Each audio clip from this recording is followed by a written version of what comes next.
8-ാം സ്ഥലത്തേക്ക് നാം പ്രവേശിക്കുകയാണ്. ഓസ്ലേം സ്ത്രീകളെ കർത്താവായ യേശു ക്രിസ്തു ആശ്വസിപ്പിക്കുകയാണ്.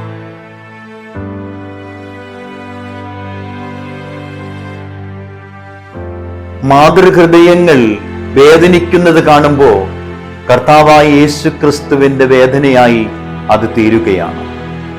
കാരണം മാതൃത്വത്തിന്റെ വിലയെന്തെന്നറിഞ്ഞവനാണ് കർത്താവായ യേശു ക്രിസ്തു. ഓർശിലത്തിലെ സ്ത്രീകൾ പൊട്ടിക്കരയുമ്പോ, അവരുടെ കണ്ണീർക്കണങ്ങൾ ധാരധാരയായി മണ്ണിലേക്ക് ഒഴുകുമ്പോ അത് തമ്പുരാന്റെ വേദനയായിട്ട് മാറുന്നുണ്ട്.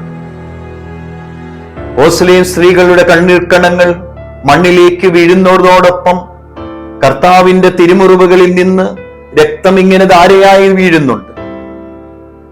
വേദന അനുഭവിക്കുന്നത് എന്താണെന്ന് തിരിച്ചറിഞ്ഞ്, വേദനയുടെ ആഴം എന്താണെന്ന് തിരിച്ചറിഞ്ഞ് ഈ പാവപ്പെട്ട സ്ത്രീകൾ തമ്പുരാനോട് ചേർന്ന് നിൽക്കുകയാണ്. വിലപിക്കേണ്ടത് എനിക്ക് വേണ്ടിയല്ല, മറിച്ച് ദുർനടപ്പിലൂടെ നടന്നു നീങ്ങുന്ന സന്തതികളെ പ്രതിയാണെന്ന് കർത്താവ് പറഞ്ഞു കൊടുക്കുകയാണ്.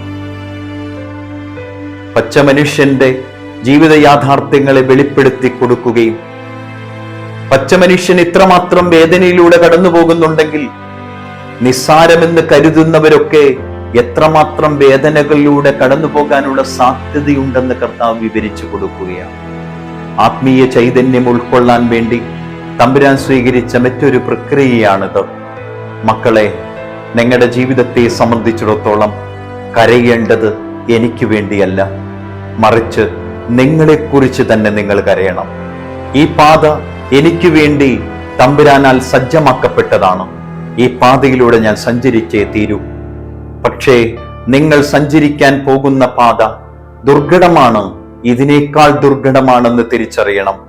തെറ്റിദ്ധരിക്കപ്പെടാൻ, നാണം കെടാൻ, വേദനകളുടെ ആധിക്യത്താൽ കുടുംബം ശിഥിലീകരിക്കപ്പെടാൻ, മക്കൾ വഴിതെറ്റിപ്പോകാൻ, സാമ്രാജ്യം തകർന്നു പോകാൻ, കല്ലിനുമേൽ കല്ല് ശേഷിക്കാതെ നശിച്ചു പോകാൻ, ഈ സാധ്യതകളെ വിവരിച്ചു കൊടുക്കുമ്പോൾ തമ്പുരാനും തന്റെ ഹൃദയം വേദനിച്ചുകൊണ്ടാവാം.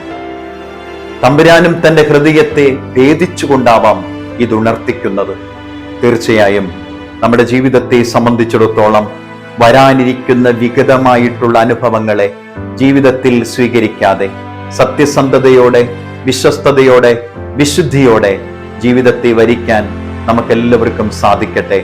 സർവശക്തനായ ദൈവത്തിന്റെ കരുത്തും കരുതലും ജീവിതത്തിൽ ഉടനീളം അനുഭവിക്കാൻ, വേദനകളുടെ പശ്ചാത്തലം ആവർത്തനം ചെയ്യുമ്പോൾ ക്രിസ്തുവിന്റെ പ്രവചനത്തെ ആത്മാർത്ഥമായി സ്വീകരിച്ച് അതിനെ നിർവീര്യമാക്കാൻ കർത്താവെ നീ തന്നെ സാന്നിധ്യമാകണമേ എന്ന് പ്രാർത്ഥിക്കുകയും ചെയ്യാം.